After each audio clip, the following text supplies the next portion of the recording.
Imagine que, um dia, você de repente perca a capacidade de falar. Tenta emitir sons, mas as palavras simplesmente não saem da boca. O que passará por sua cabeça? Agora imagine que isso aconteça por mais de uma década. Você perde sua forma mais básica de comunicação e nem sequer pode conversar com seus amigos.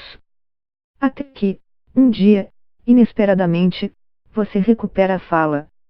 Aterrissamos em fevereiro. Deixamos para trás uma Londres gelada e chegamos na metade do verão australiano. Era como férias de verão, ela recorda. Mas todo verão tem um fim. Justo quando Marie começava a se adaptar à vida nova, imitando inclusive o sotaque australiano com sucesso, algo terrível aconteceu. Mas quando a temperatura baixou, a infecção desapareceu e comecei a me sentir melhor e normal, mas, depois de umas 6 semanas, minha voz não voltou. A expressão mudez histérica foi usada pela primeira vez no século XIX. É descrita como um transtorno da função vocal sem que haja mudanças no corpo, que resultaria num silêncio voluntário. De qualquer forma, ela estava ocupada demais tentando lidar com o mundo como uma adolescente sem voz, o que lhe trouxe várias dificuldades óbvias, mas também algumas inesperadas. O telefone, por exemplo. Não podia marcar um corte de cabelo ou uma consulta médica. E se estava em apuros ou sofria um acidente tampouco podia gritar. Outro episódio traumático ocorreu quando a professora a obrigou a participar do coral do colégio. Todos na classe deveriam fazê-lo e Marie teve de deixar o recinto. Eu sempre levava pequenos cadernos de notas e um lápis, e me punha a escrever. Alguns de meus amigos podiam ler meus lábios porque estávamos sempre juntos, mas não sempre. Às vezes, não podia participar de conversas. Eu ia a um colégio católico e uma freira, ao saber que não havia uma razão física que me impedisse de falar, disse que Deus estava me castigando e havia me deixado sem voz. Meus colegas começaram a acreditar no que diziam, que eu estava sendo castigada e tinha de confessar meus pecados para recuperar minha voz. Eu me negava porque não tinha nada a confessar. Marie diz que começou a questionar a si mesma. No mundo em que crescemos, o padre, as freiras, os médicos tinham sempre razão. Não eram postos em dúvida.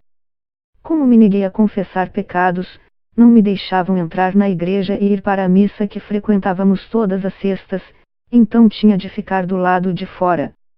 Nesse momento, comecei a acreditar neles e a pensar que era diabólica, que pertencia ao diabo, que Cristo não queria olhar para mim, que não era parte da cristandade, que era uma bruxa. Fora da escola, vizinhos diziam que ela havia enlouquecido, e um amigo de sua mãe sugeriu que ela fosse abandonada porque não se sabe o que pessoas como ela podem fazer. As coisas se complicaram tanto que ela tentou se matar aos 14 anos. Acabou em um hospital e, quando se recuperou, foi transferida para um hospital psiquiátrico. Isso foi um inferno, um pesadelo. Havia drogados, pessoas com crises nervosas, uma mulher que imagino ter sofrido abusos. Eu era mais jovem e era muito influenciável. Também se lembra da falta de intimidade e das terapias com choques elétricos. Ela escutava os pacientes gritando e chegou a fazer uma sessão. Era como uma câmara de tortura. Muito cruel. Marie fugiu e foi à casa de um amigo. Ela pode voltar à sua casa, mas a relação com os pais estava danificada. Tinha medo de todo mundo ao redor, não queria ver ninguém, a pouca confiança que tinha nas pessoas desapareceu no hospital psiquiátrico, lembra? Comecei a tossir e começou a sair sangue da minha boca. Pensei que estava morrendo. Podia sentir algo se movendo no fundo da minha garganta. Em certo momento pensei que estava tossindo minhas entranhas. Hoje parece uma idiotice, mas naquele momento sua cabeça dá voltas. Os médicos viram que ela tinha um objeto na garganta e conseguiram extraí-lo.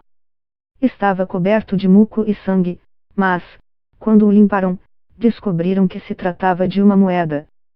Aquela pequena moeda havia ficado presa no fundo de sua garganta por 12 anos, justo ao lado de suas cordas vocais, impedindo que elas vibrassem e emitissem sons.